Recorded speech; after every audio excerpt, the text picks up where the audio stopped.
lost and alone, a beacon of hope, a heart welcoming home, fellowship of the cross, a sacred place where grace abounds and love fills every space. Fellowship of the cross, a family of faith, united in spirit, overcoming life's weight. Bible-based teachings, a firm foundation, building strong believers, a sacred creation.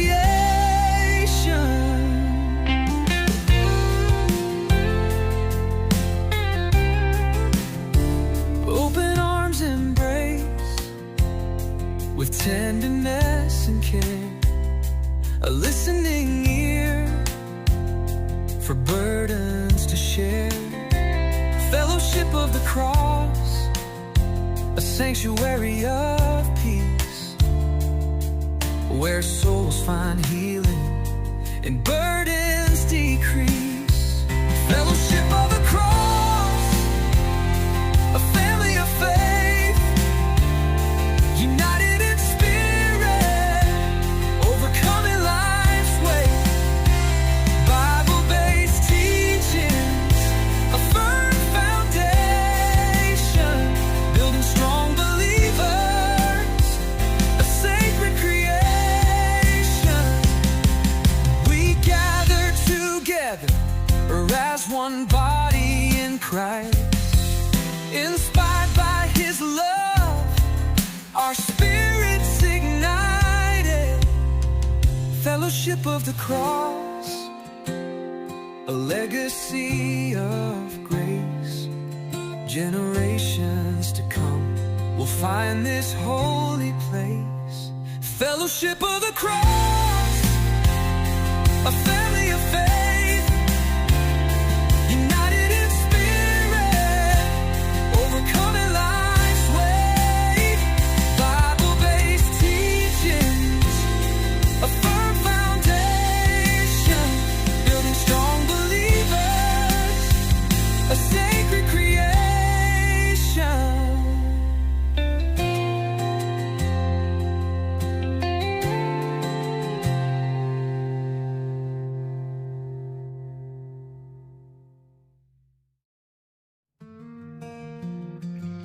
Jacob's Favorite, a journey through the life of Joseph. You know the story, perhaps. A coat of many colors, a pit, a slave market, a prison, and then elevation to second in command of a mighty nation. But to truly know Joseph, the son of Jacob, isn't to simply recount the plot points. It's to walk with him, to feel the sting of betrayal, the weight of injustice, and the astonishing grace that ultimately redeemed his life and, in turn, the lives of countless others. You are a witness to his birth, the 11th son of Jacob, favored above all his brothers. Picture it, the vibrant hues of that coat, a tangible symbol of his father's love, a love that was both a blessing and a curse. This preferential treatment, a seemingly innocent act of paternal affection, sowed the seeds of resentment deep in the hearts of his siblings.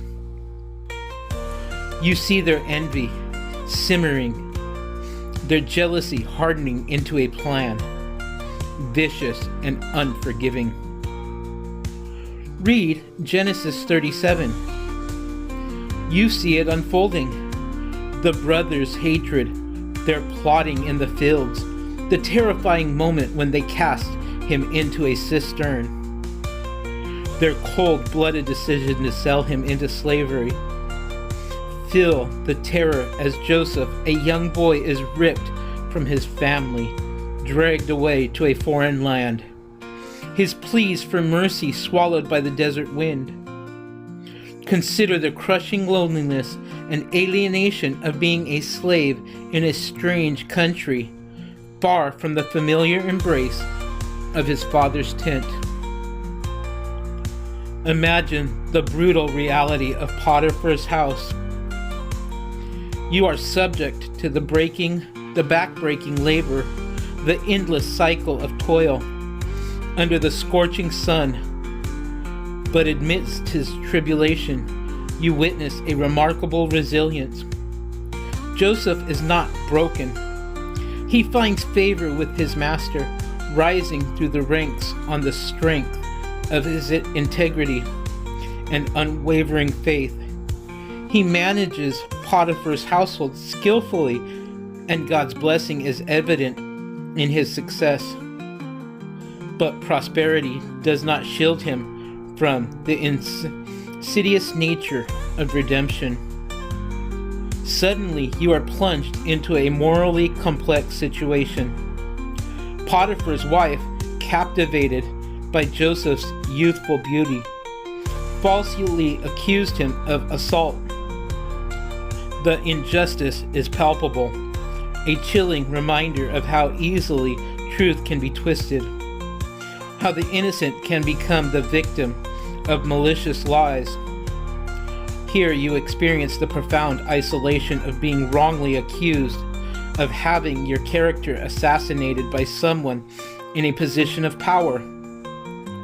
His steadfast refusal and to compromise his convictions, even in the face of such dire consequences, speaks to a deep-seated moral fiber, a commitment to righteousness that transcends his personal suffering. Your perspective shifts again. You are now in a dark, damp prison cell. The injustice continues though the circumstances are different. You witness Joseph's patience, his extraordinary ability to interpret dreams, a gift that God has bestowed upon him. He interprets the dreams of Pharaoh's cupbearer and baker, and his seemingly insignificant act of kindness sets in motion a chain of events that will alter the course of his life forever. In Genesis 41, it reveals a pivotal moment. You are in the opulent court of Pharaoh, witnessing Joseph unexpectedly summoned. His skill in dream interpretation, a talent honored in the darkness of the prison, is now his passport to freedom and remarkable power. He astounds Pharaoh with his wisdom, his analysis of the impending famine.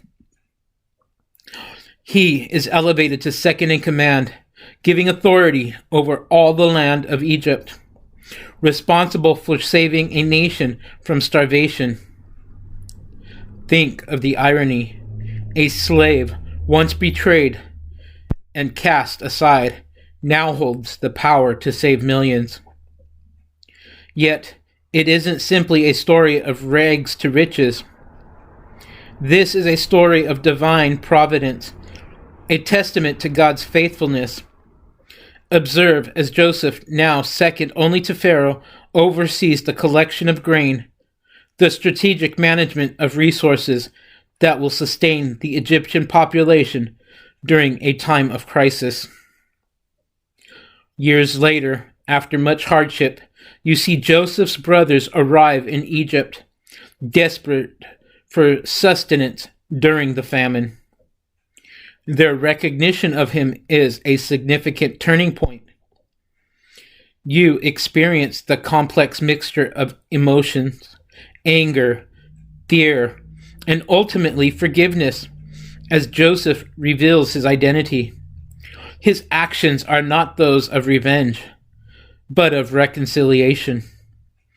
He chooses mercy and a power demonstration of the transformative power of God's grace. You are present as he welcomes his brothers, his family, and settles them in the land of Goshen. You see the fulfillment of the promises made to his ancestors, the preservation of his family lineage. Joseph's life, marked by profound suffering and unexpected triumph, becomes a compelling narrative of God's unwavering faithfulness, a testament to his ability to use even our deepest sorrows to accomplish his grand design. His story is not just his own. It is a story of redemption, a powerful reminder of the enduring grace that transforms tragedy into triumph. It is a story that resonates across millennia, a story for you and for all who yearn for the hope in the face of adversity.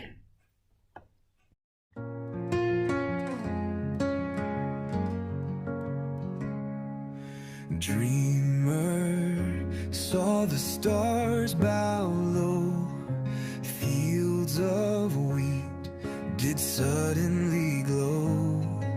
A robe of colors made hearts stray, jealous hands sent him away.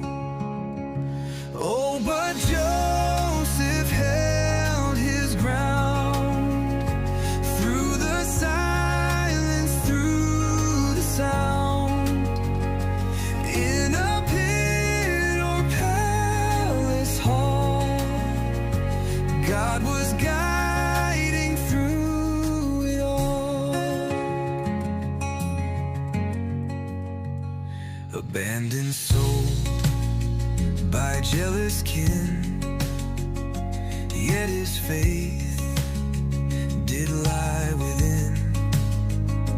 In the darkest prison's cold, he still trusted what was told. Oh, but Joseph held his ground through the silence, through the sound. In a pit or palace hall, God was guiding through it all.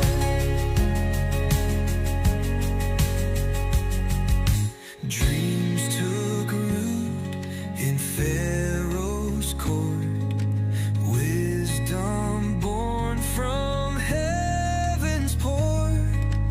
Famine came, but grace was near. Reunion washed away each tear. Brothers knelt in fear